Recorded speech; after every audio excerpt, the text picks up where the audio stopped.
So a year has passed as EFP president. Some highlights of this presidency has been, of course, the Perio 10, and that has been a fantastic congress. Personally, a fantastic opportunity to have the congress as an EFP president in my home city, Copenhagen. Everybody has enjoyed it, and the feedback we have got was really amazing. Another important point has been the meetings that we had during the Perio.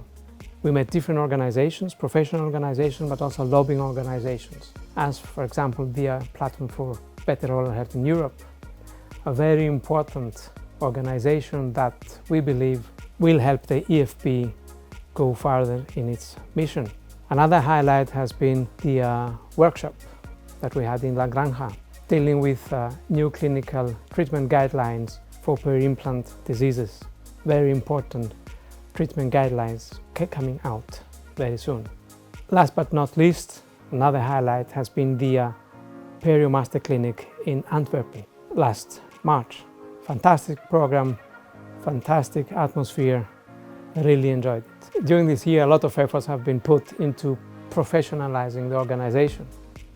So we have implemented the new committee policy where we have a specific structure for each of our committees, and that increases inclusivity, so we have more societies represented in the everyday work of the EFP, and also we have more openness and transparency in how we do our business.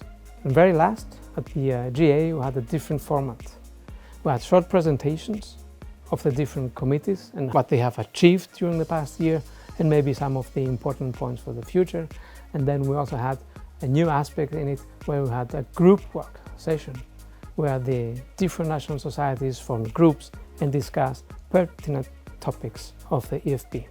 First feedback that we have got is that everybody liked it, everybody felt welcome, and everybody felt that they contribute to the common goal of the EFP. Thank you very much for this fantastic year.